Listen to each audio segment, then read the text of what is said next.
Thank you all so much for coming out tonight. We're gonna go ahead and get started. Welcome everyone. My name is Amali and I'm the events director at Bookstore Magic, which if you don't know is a lovely little independent bookstore just a few blocks away from here. So we are so excited to be hosting tonight's event, and before we get officially rolling, I just have a few housekeeping notes to get out of the way. First off, I want to give a huge thank you to the Invisible Dog for allowing us to use their incredible space for this event. If you need to use a restroom at any point, they are through the doors on my right, your left. At the end of the talk, we will be doing an audience Q&A, so please start thinking of questions to ask. I'll be running around with this microphone, so just raise your hand and I'll come call on you. And lastly, I know that many of you picked up a book when you checked in, but if you didn't, or if you want another one, we have plenty of additional copies of the Backyard Bird Chronicles available for purchase at the table where you checked in. If you're joining us virtually on the YouTube live stream, you can purchase a copy by clicking the link in the live stream description. There will not be a personalization line tonight after the talk, but all of the books have been pre-signed by Amy. So tonight it is my privilege to introduce Amy Tan, who joins us tonight to talk all about the creative process, the art, the writing, and of course, the birds in her newest book, The Backyard Bird Chronicles, which just hit the New York Times bestseller list for paperbacks at #1. Yay! I'm just gonna read a very quick bio for Amy, and then she's gonna get into this. Amy Tan is the author of several novels, including The Joylet Club and The Bonesetter's Daughter. She's a co-producer and co-screenwriter of the film version of The Joylet Club and is on the board of the American Bird Conservancy. She lives in Sausalito, California. That is all for me. Please join me in giving a very warm welcome to Amy Tan. Thank you. Thank you. I just want to find out how many of you are birders, bird watchers, bird lovers, interested in birds? Okay, about half of you. So some of what I'll say, I just want to know what audience I can tailor it to. The level of birding that you are into. I should first explain the reason why this book is in existence. Obviously, it's quite different from everything that I've done in the past. It started in 2016, and I just noticed that there was a lot of divisiveness, of course, every day. The news was filled with something that was even more aggravating, but what I saw personally was an increase in racism and to Asian Americans. And I experienced that. It was the first time that I had it happen so often that it made me wonder for anybody who was rude to me whether this was something intentional as racism. It could have been just the person had a bad day, but it just puts you on guard. And I needed to get out of that headspace and reset my brain and my emotions and find beauty again in the world and not hatred, something to do with love and not divisiveness. So I decided that I would do something I'd been promising myself since I was in my 30s, and that is that one day when I retired, I would start drawing, because as a child, I loved to draw, and of course, I didn't do that. I needed to make a living, so I went to a nature journaling class. I was learning to observe, and I found that the main thing about a nature journaling class is you're looking at nature, you're writing down what you observe, and you write down questions. You're constantly wondering. It's not that you have the answers, it's what do you wonder more about what you're seeing? It could be a landscape, it could be a deer, it could be a bird. So that's how it happened. I started doing this and I became more and more fascinated with birds, in part because I couldn't go on a lot of field trips. I don't drive, so I was stuck at home. Fortunately, I live in a very, a place with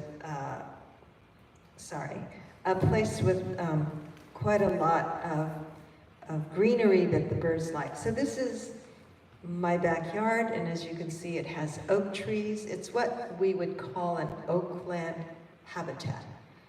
So the birds are very specific to these habitats that they go to. You know, water birds are down by the water, an oak woodland. You would have things like chickadees and titmice and birds like that. You wouldn't find seagulls. I also have a green roof, and I often think of that roof as being like a flyway sign to the birds. As they're migrating over, they see the roof, and it's like a sign that says, "Turn left, Amy's Bistro." Some of the birds that have come to the yard are these. When I first started looking at birds in my yard, I recognized 3 birds that came on occasion. One was a crow. We all know what a crow looks like. A bird that frightened me as a child because I had seen Alfred Hitchcock's The Birds. There was a hummingbird, and you know, I didn't know what kind, but it was a hummingbird. And then there was this bird that was blue, and I called it a blue jay. And if you know anything about birds, blue jays live on the East Coast, and what we have are scrub jays, California scrub jays. So in this photo you see on the far left, at the top is a juvenile, or it's actually a fledgling scrub jay. It's just been kicked out of its parents' care. Parents are no longer going to feed it. It's on its own. It's a baby, essentially.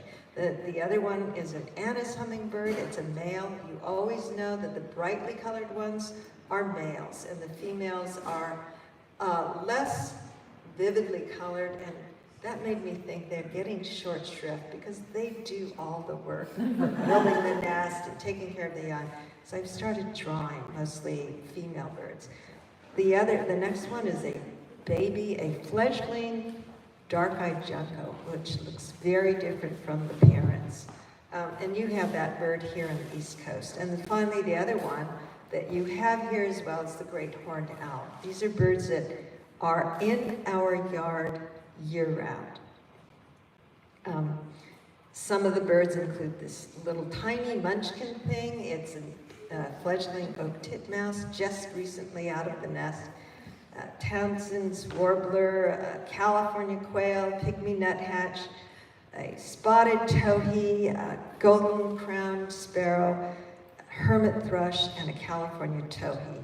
And of the birds there, the one that you would have is the hermit thrush. I want you to look at that and tell me, what do all these birds have in common? What has been captured here that all the birds have, show this? They're all looking at me. Okay. All these birds are looking at me. The ones in this, they're looking at me. And this is something that happened early on when these birds would be feeding, they would be bathing or washing themselves. And I noticed that when they looked up, in the beginning, when I looked at them, they'd take off. But now I would go out there, I would look at them, they would look up and look at me, and they would go back to doing what they were doing before. And that meant to me that they had accepted me as part of their world, which was this patio, and just as much as I welcomed them to my world, the same patio. It's not that we were friends, and I'm not going to try to anthropomorphize what this relationship was. It may not even have been that they trusted me, because if I move quickly, they will still take off, and that's good. They need those survival skills. But that, to me, started the relationship and my desire to draw them, to draw every bird that looked at me.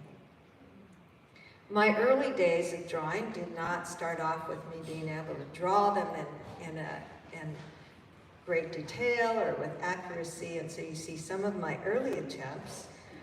They're not bad, but they're, I don't know, you wouldn't want to buy a book that had drawings in there like this. So I had to learn these techniques, and I learned it through somebody named John Muir Laws. He is an educator, artist, naturalist.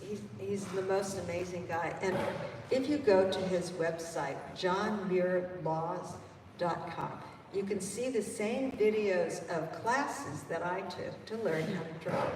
And the main thing you have to do is follow what's in the video and do it 1,000 times. Or at least, you know, you're not going to be, after one session, you're not going to be able to draw perfectly, but I guarantee after one session, you will be able to draw a recognizable bird. It's just to keep going and put in what he calls pencil miles, and you'll get better and better. It really depends on what you want to do. Maybe you just want to draw a simple bird, so just take one class and just draw occasionally. So one of the lessons also was to see the bird, but also feel the bird. Feel the bird as if you're patting the whole body and seeing what it feels like, but also feel the life force of the bird. And I took that one step further because I am a fiction writer, and I would feel I was the bird. I was the bird seeing this human with a bunch of suet in her hand that she's, you know. So I would, in order for me to feel as deeply as I could about the bird, I had to imagine what life was like in their body. And I discovered, after seeing these birds for a number of years, the main thing about everything that a bird does and the way it's structured, the way it searches for food, where it lives, it's all about survival. And so that's why I understand these birds will never become my friends and trust me completely. They can't do that by necessity. So this is what happens after you practice a number of times. I started drawing and I did these detailed portraits of birds that looked at me. This was my way of meditating on the life of the bird, and I would look at every single detail and do these things stroke by stroke. They took me anywhere from 3 hours to 12 hours to draw. That's not what the book is about, however. These drawings are in there. But the main part of the book is about my recording my observations about individual birds, not species, individuals. So there is something called a spark bird that when people ask you, what's your spark bird? It means, what bird did you see that made you want to continue to be a birder? How did you fall in love with birds? My spark bird was an Anna's hummingbird. And that was a bird I would always see when I came out onto the patio. It would buzz around me because I was standing next to the feeder, and it had claimed all the feeders. Well, it had claimed it as well as like a half dozen other males in the yard. And if you have put out feeders, even if you put out 10 feeders, you know this happens, that the males will challenge each other and chase each other around the yard. But the males also saw me as competitor to the feeders. And so it would come around and buzz me. Very loud wing beats is something they do deliberately when they're close to you, and that is an aggressive move. Sometimes they would come right in front of me, flash their tails open, and stare right at me like this, going back and forth. Mm-hmm. Also, an aggressive move. But I read that you could get hummingbirds to come to you and feed out of your hand with these little feeders. I was a little skeptical, but why not? 4 for $10, hope comes cheap. So I did that. I set I filled it, put the feeder on a rail off to the side, and sure enough, a hummingbird came because it's a feeder and it's going to claim it. It went around it, left, went around it, came back, started feeding from it. Great. Next day, I put that feeder out again. I put it closer to me on a table where I was sitting, having lunch. It came around, buzzed, left, came around, started feeding from it. And then I decided I'm going to put it in my hand and see what happens. Immediately, this hummingbird came, sat on my hand with his scratchy little feet, and started to feed. And now you can imagine what my heart is doing at this point, to have this beautiful tiny creature there. And I would look at it, and I would even say, "Oh, you're so beautiful." And it would look up at me, these beady eyes, and then go back down and continue feeding. And it did that. It felt like a long time. It was probably only 15 seconds, but to me it was, 2 minutes. So I fell in love with birds, but I had another bird that was also my spark bird for another reason, and it was a pine siskin that came to my feeder in December, and I thought it was a baby bird. It was all fluffy, and how cute. It was so tired, its eyes were kind of half closed, and it was eating hungrily. It was starved because it probably migrated. I didn't know a lot about birds. I didn't know that you didn't have migration in December. You didn't have baby birds migrating in December. There are a lot of things wrong. And it was not eating the food. In fact, the food was dribbling out of its mouth. It flew to me, landed on my arm, and I knew at that point there was something wrong. I looked up that there was actually an outbreak of salmonellosis. This was a sick bird, and the fact that it was all fluffy was not because it was a cute baby bird. It was attempting to thermoregulate. It had lost that function. And when you see a bird at this stage, it means usually the bird will die within the day. So that broke my heart. I took all the feeders down and I thought, I'm never going to do this again. It was just so devastating to me that, my feeders didn't cause this to happen. There were plenty of other birds in the yard, and these birds, though, were flying in. They were migrating, coming in with these diseases, and I didn't want any more of that. Took the feeders down for about 4 months, and then I finally put them back up later. But I had made this decision by then because I was so concerned about an individual bird, not necessarily a species, an individual bird. I got into this place where I wanted to help save birds, whether it was an individual or lots of birds. So I got into conservation, and as a result, I am on the board of American Bird Conservancy, as well as I work with other conservation and rehab groups, Wild Care and Point Blue Conservation Science.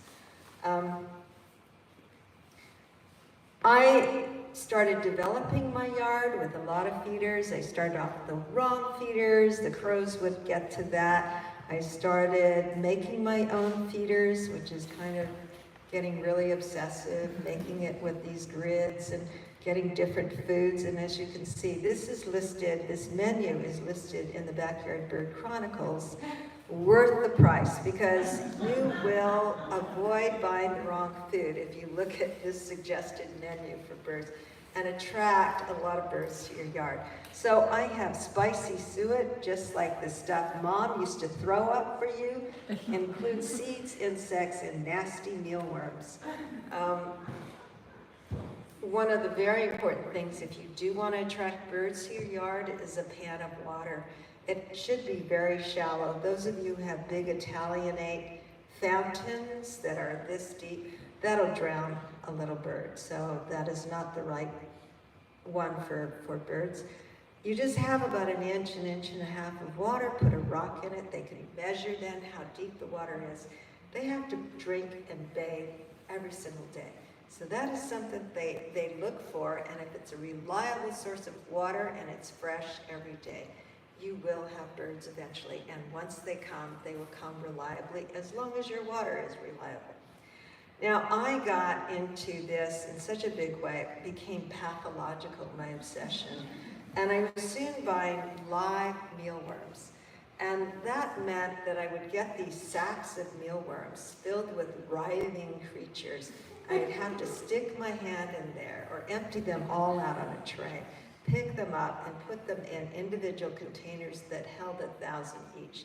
Then I would put them in the fridge to stop their development. So the mealworms are actually larvae, okay? They're larvae of a beetle.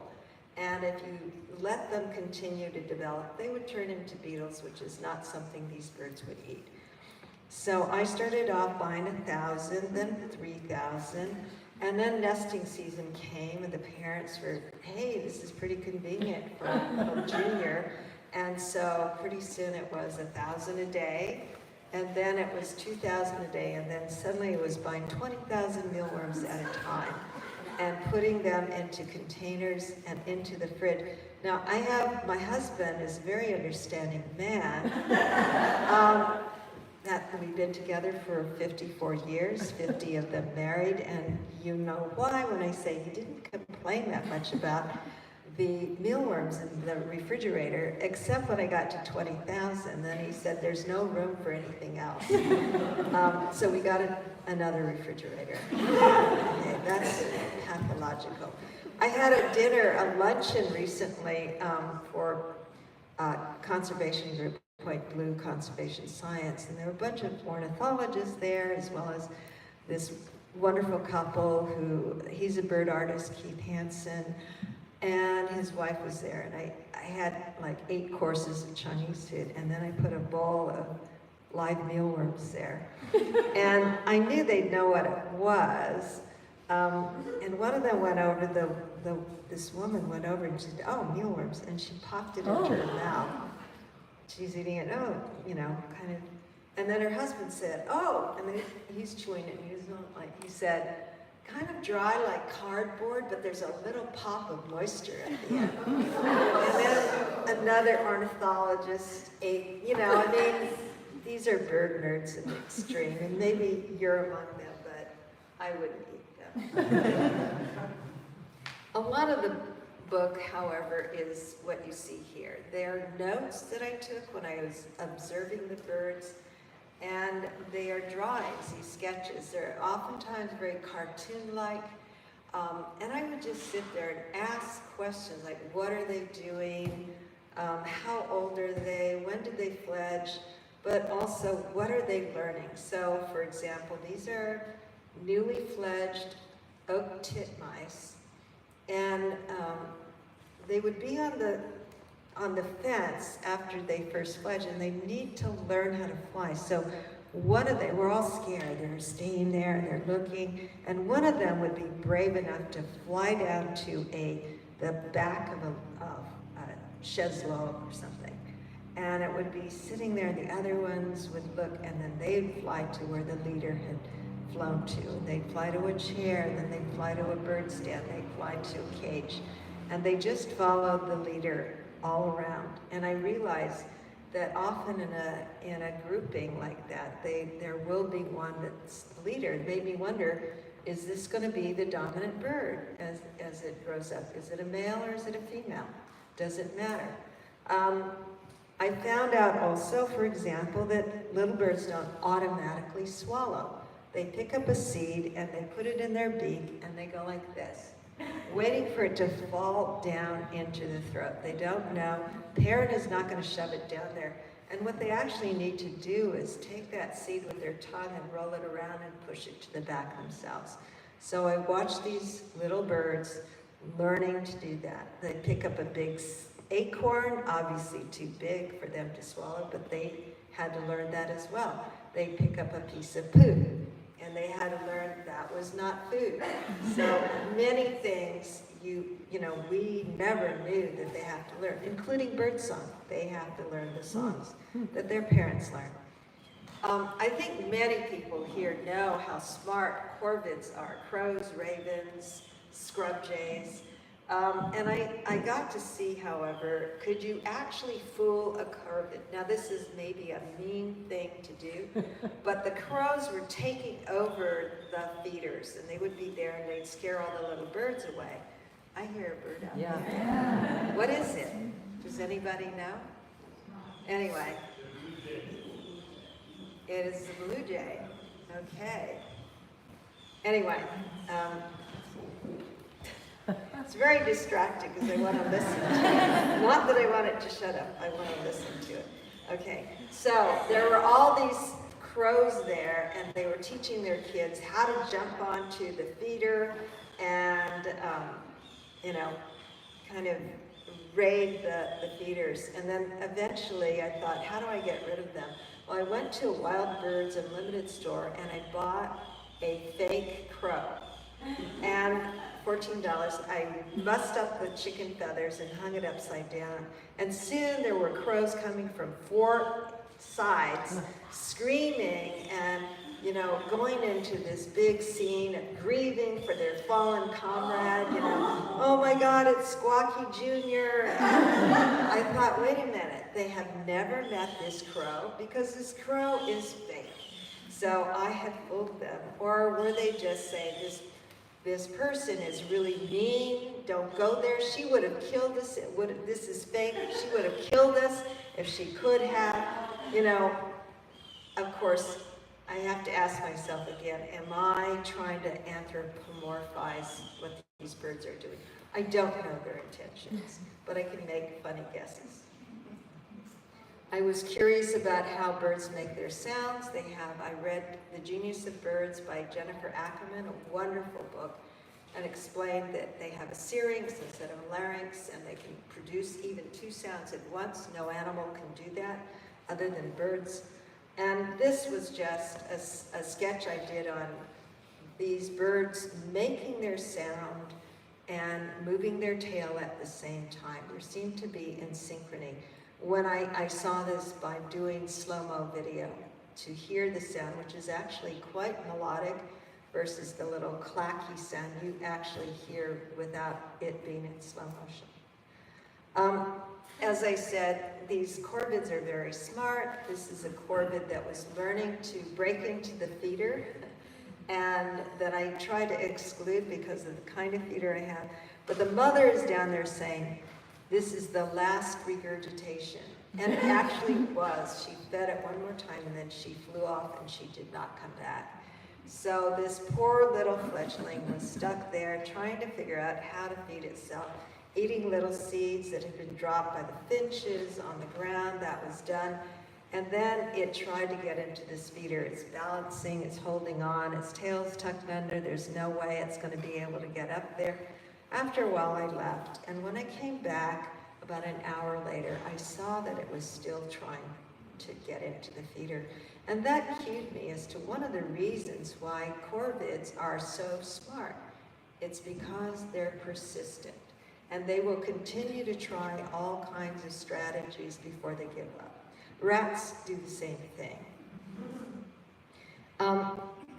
I was told, as I'm watching these birds, I would read different, I would read information on different sources. One of them being the Cornell Ornithological Society, or whatever it is.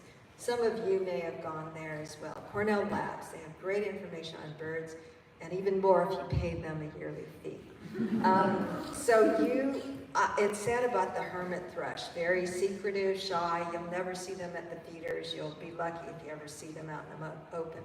So I had this hermit thrush, and they said, oh, they're ground feeders. And I actually had somebody on a Facebook page, I asked them, what kind of food should I get this dark-eyed junco or sparrow?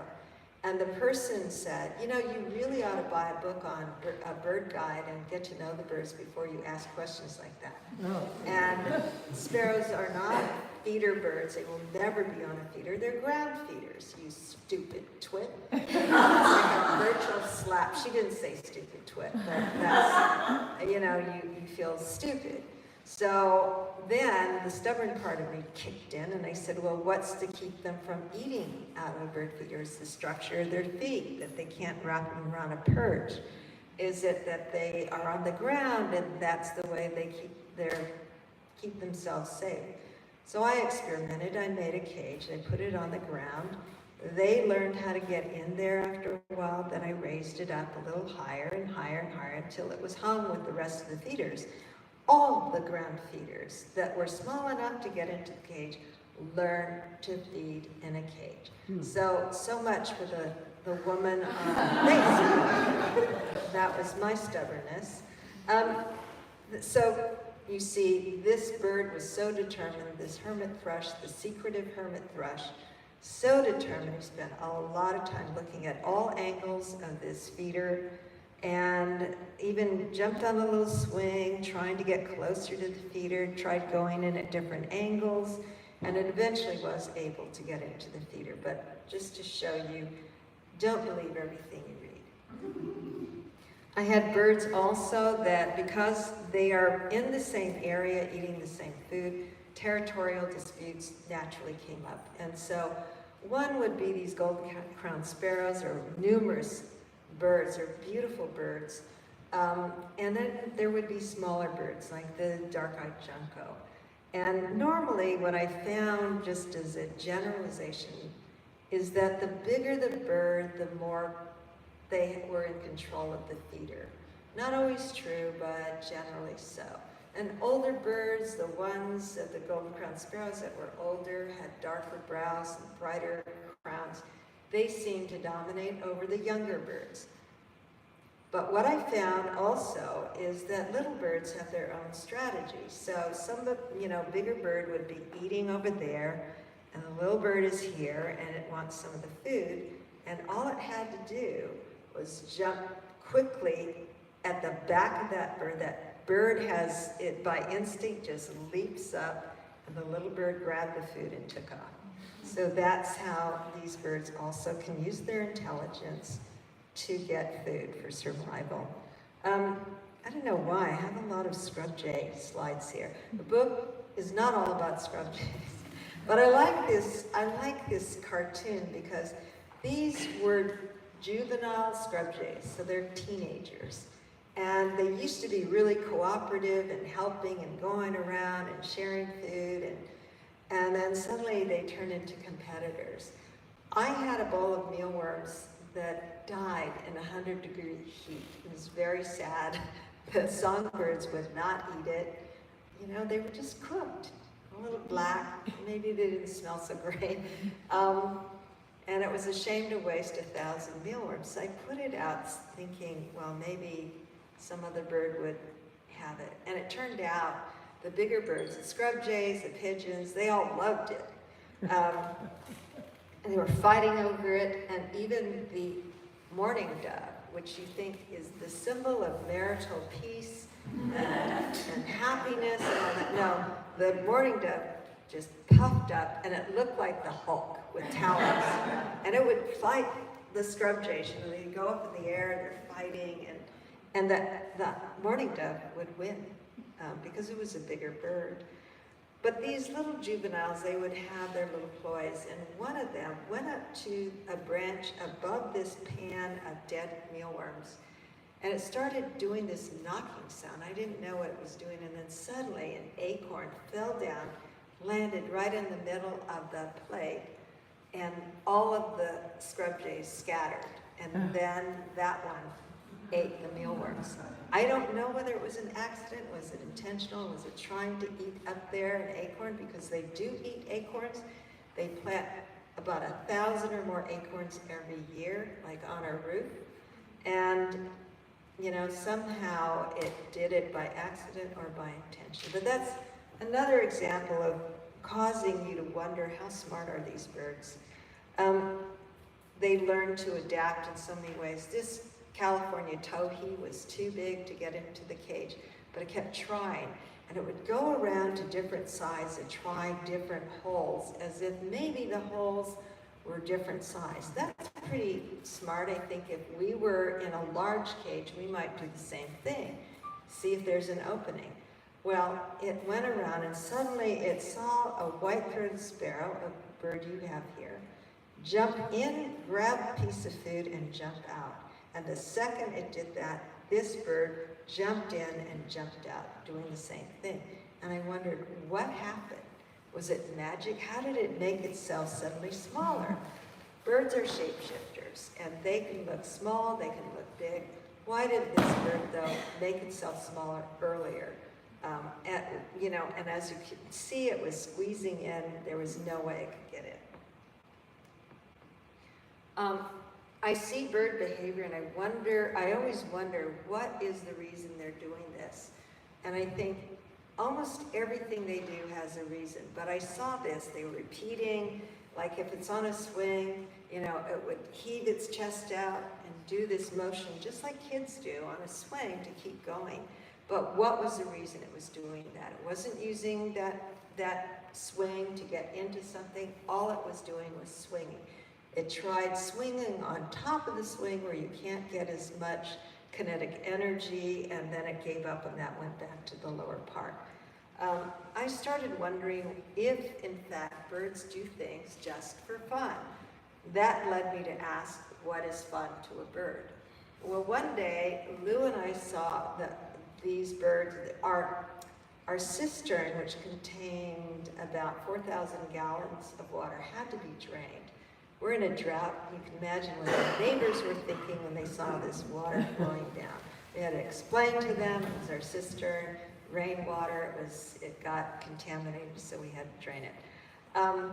But these towhees saw this retaining wall with water flowing down it like a river, and one of them jumped at the top and then used it as a water slide or something, because it just slid down and then it went back to the top and did it again.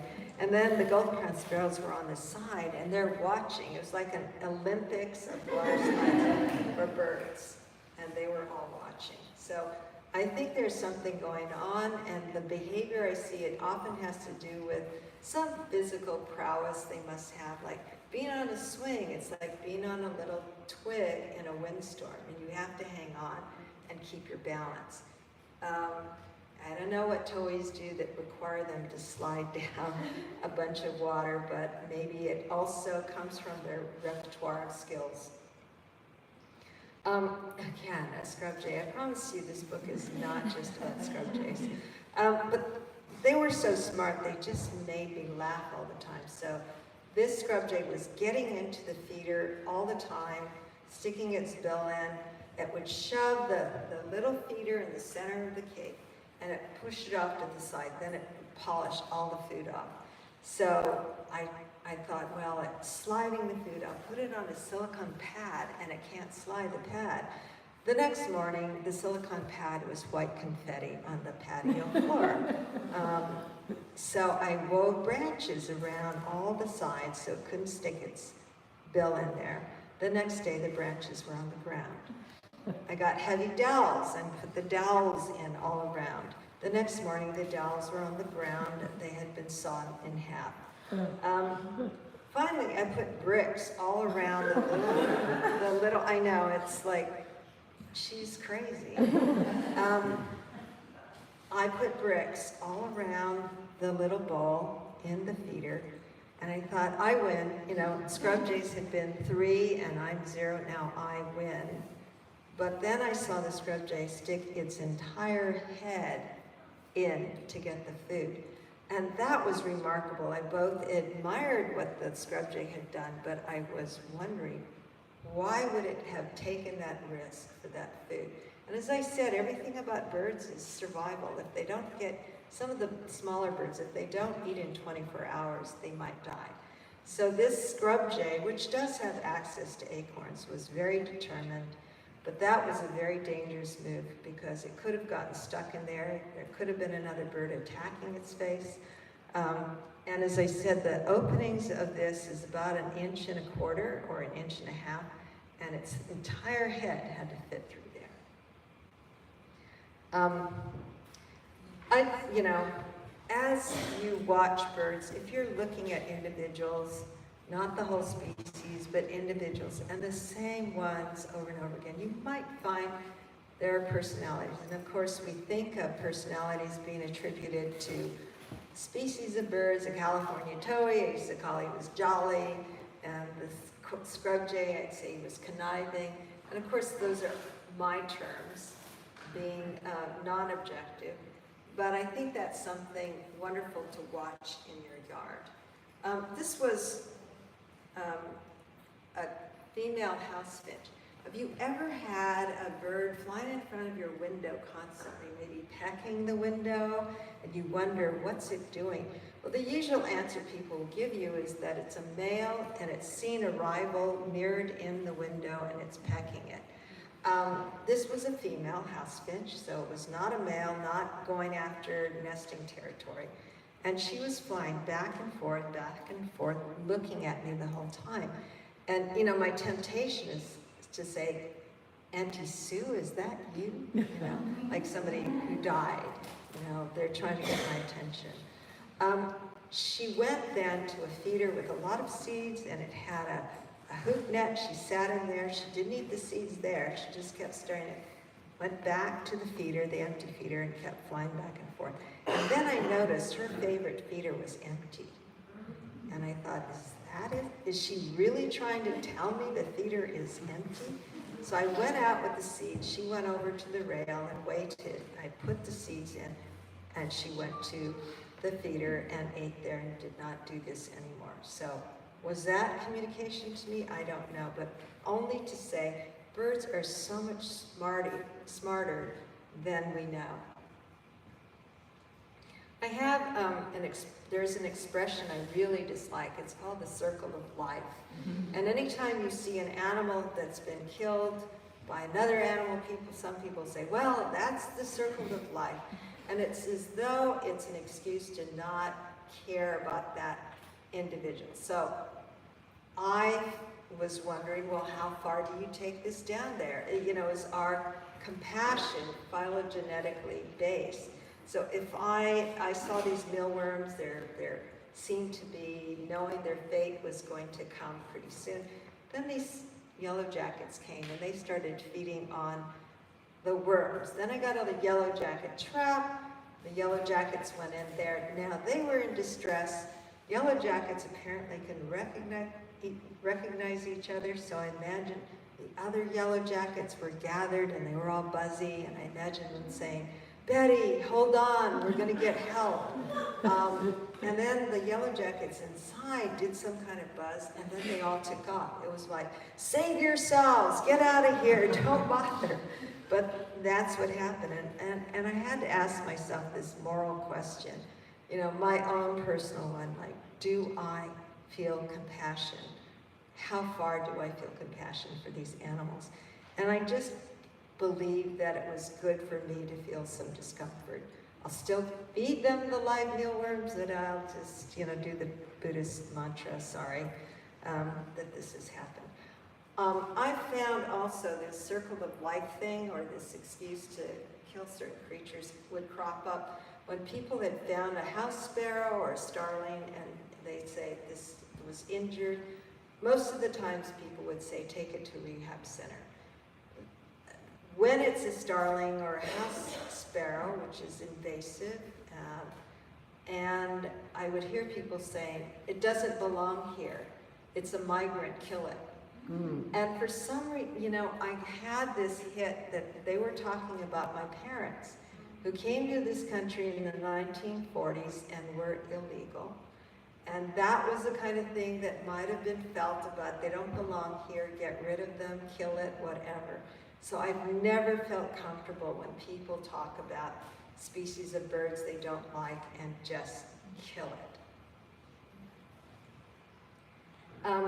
I'm just going to skip through this. This is just about nesting and my being able to finally see a nest. A lot of people have told me when a loved one has died, that a little bird will come and visit them. Often a bird that was the favorite of the loved one, or perhaps a bird they'd never seen that was so unusual that they would notice this bird. And I had two really good friends who died. I'd known them for over 50 years. One of them he was a huge character in life. He would dress up in drag. If you walked in the room, it's like, it's me, pay attention, larger than life. But he was an atheist. He was a doctor, and he was an atheist. And so when he died, I wasn't thinking, oh, Ace is going to come back in some form.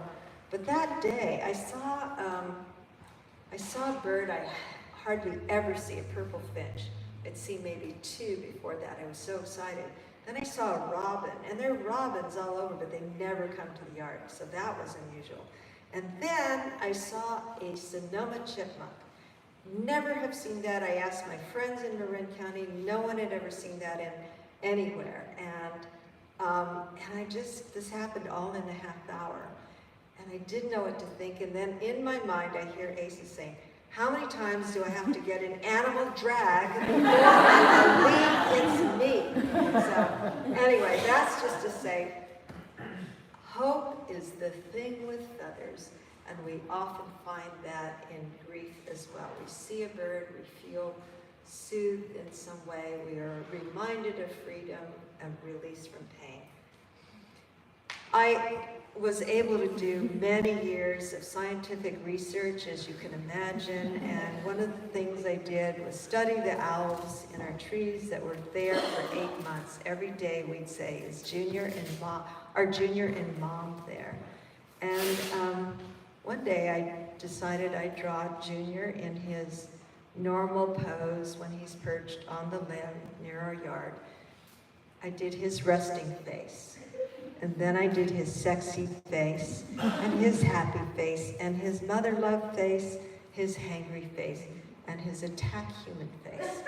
And many people have thanked me for that. That's worth the price of the book, because you will learn how to avoid an attack from an owl. That's what it looks like before it attacks you.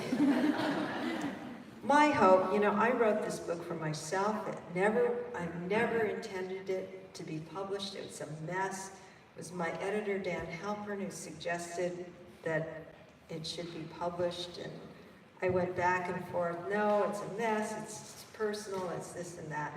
And he said, I think it's a book. And so I'm so glad that he persuaded me to do that.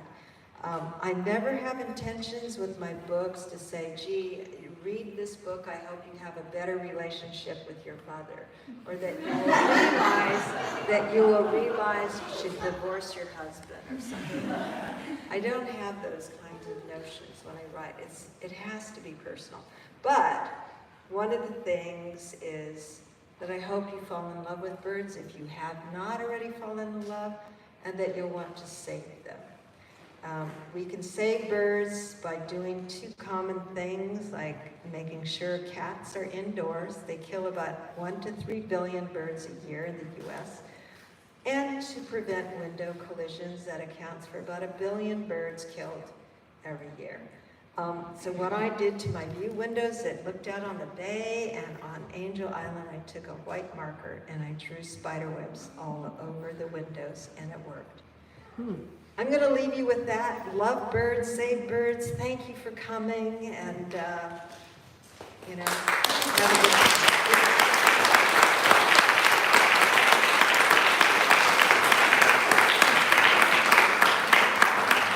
Thank you so much, Amy. So there is a little bit of time for an audience Very Q&A. If anyone has any questions, now's your chance.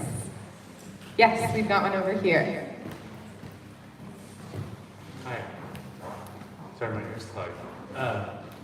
Thank you so much. It's so great to hear your talk. I'm actually from Salt Lake City, and one thing I learned that was really interesting is how, as the Great Salt Lake kind of dries up, how much that affects like bird migratory patterns and things like that. So I was just curious about your own conservation work and if you've seen changes or if that's actually happening like in the Bay Area in, say, your own backyard. I'm, not an expert on conservation. I'm learning a lot being on the board. I got to go to Ecuador to see what they're doing there to expand the reserves by acquiring land from farmers and helping farmers do ecotourism by allowing birders to come onto this property that they used to own. And I know, for example, that in certain areas, they're, like in the Midwest, they are losing these open fields or where the birds were, or in our areas, marshland that is disappearing. So yes, birds live in specific habitats.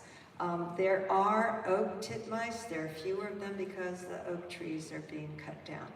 And so what you're talking about, again, as an example, there are certain birds that probably like that salty habitat, that marshy, salty habitat. I don't know, do you have flamingos there? Or birds like that. Or they would then, you would possibly see changes like that. Everything that's happening is changing the environment, the ecological balance will have an effect. There are fewer insects now. Why? We don't know. But when there are fewer insects, birds and other animals will be deprived of food that they need. But glad you're pointing this out, I just noticed also with wildfires, the birds were leaving that area. You see these things in real time. The burned habitat is something that will be restored on its own, and they might go back to that. But I would see these birds coming to our yard seeking water during the wildfires. There are questions? Yes, I saw a hand back here. I'm gonna come around to you.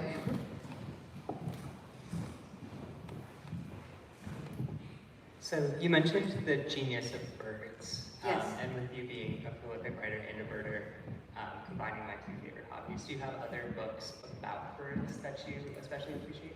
Yeah, the first books about birds that I read were by Bernd Heinrich, Bernheinrich. He wrote The Mind of the Raven. He also wrote The Homing Instinct, The Nesting Season, One Wild Bird at a Time, Ravens in Winter, and many other books. And he is the true field biologist who will go out there, climb 100 feet. He's now 83, but he'll climb 100 feet, find a nest, and start documenting it. Or he will attract ravens, 43 ravens, into a pen with a dead moose or a dead deer, and then study them for a year or so. He studies their social behavior. So that one I really loved, and it taught me that what I have to do is observe birds over the long term, not just once, but continue to look at them over seasons and then over the years as much as possible. A lot of these birds die after, they don't live that long. So, but I get to see these patterns more and more. Another one would be David Sibley, who just wrote a book called What It's Like to Be a Bird. Fascinating stuff. Beautiful, beautiful artwork. It also depends on if you're looking for a guidebook or a book about birds. Jennifer Ackerman has a new one out called What the Owl Knows. So if you love owls, it's a great book. It's one of the notable books of the New York Times. There are probably a lot out there I'm just not remembering, but I have a whole bunch of books about bird behavior, about bird species and things. And once you get started trying to learn, I became obsessive. I just wanted to know everything. And I still know very little. I'm a guesser as to what's happening.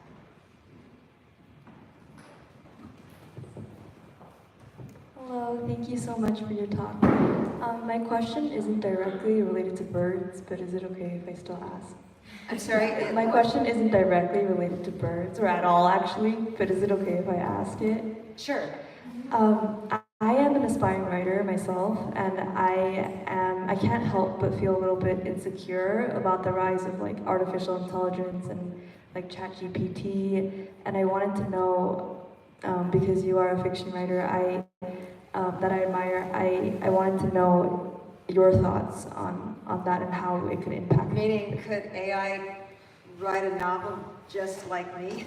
Or just your thoughts on how it could. I have not. I've been listening to the arguments, and much of AI is misunderstood. So different ways it can be used. Some of it, you have to wonder about property rights and that they're being able to copy this. There's employment issue concerns, but there is also AI used for development of medication or treatments that are very important, and they cut the time for that development from months and months to basically hours. So that is the kind of AI we like to see and use. I was talking to some AI people about fiction writing, and this concern people have that you'd be able to copy somebody's style. Everything that's out there on the internet, it's been absorbed, and that's why somebody could imitate your voice. Who knows? I'm a projection, and I'm AI, and I'm talking like that. But I said, one thing, I'm just curious, would AI be able to encapsulate the entirety of my life and the questions it brings up, the kind of emotional imagery that I would take to ponder and include in my book? whether it can hold contradictions in place at the same time, and a number of things that have not just to do with stylistics. And I think the answer is no. But who knows? AI is in its infancy in many ways. And so we will see what it does and if there are benefits to it and if there are standards that are put in place. So some of these, the ways that it's being used in a very harmful way will not take over, will not dominate. I think you should be confident of your voice and don't let AI and ChatGPT detract from your desire to write. If you write from the heart and with a purpose to write for yourself and discover something about yourself, AI is not going to be able to touch that.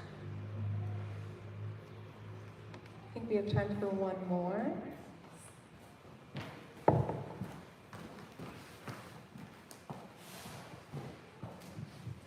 Thank you so much for coming to speak with us and sharing your joy and your artistry.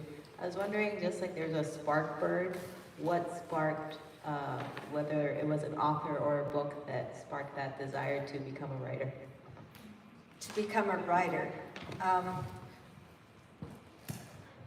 Well, it was not an instant decision. I was a business writer and I was very successful. My clients were almost all telecommunications companies, IBM, AT&T, pre-divestiture, post-divestiture. So when there were 11 operating companies, I now have those.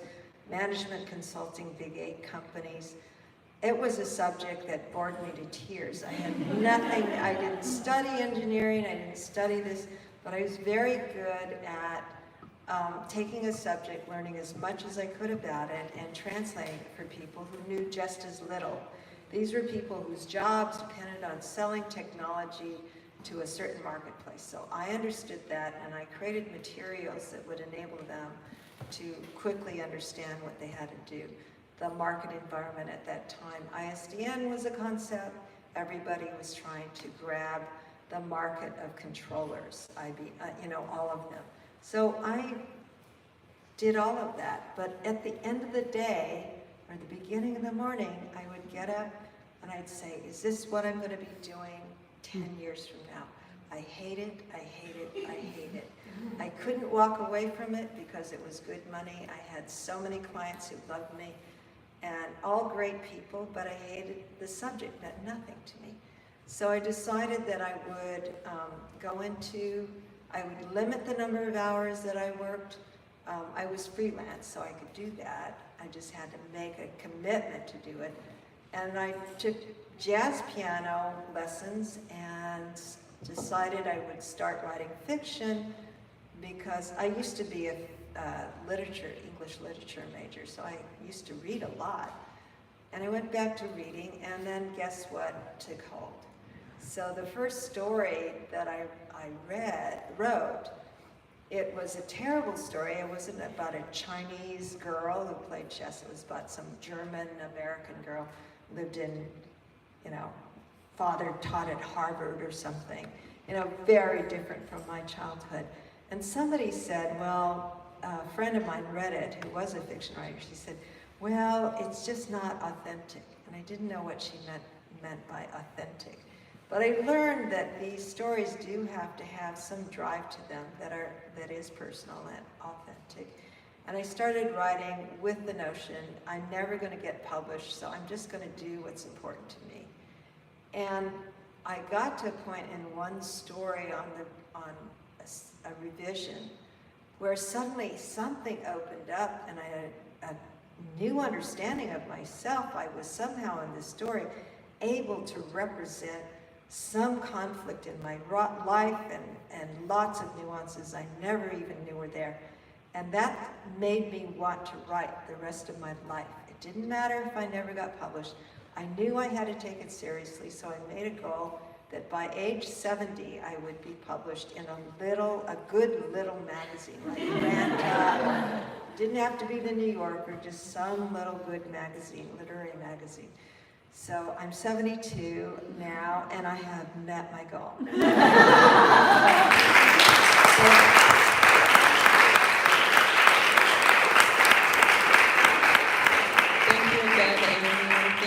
to everyone who came out. Thank you to everyone who asked questions. This was such a lovely evening.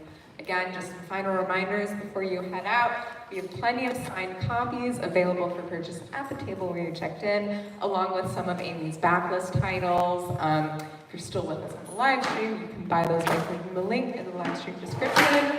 That's all we have for tonight. And if you buy a book, there's a postcard, Yes. a drawing of one of my birds, and you can take that. Yes, there are 3 postcards. I think stock is getting limited, so grab yours now. Thank you all again for coming out tonight. Let's give Amy one more time.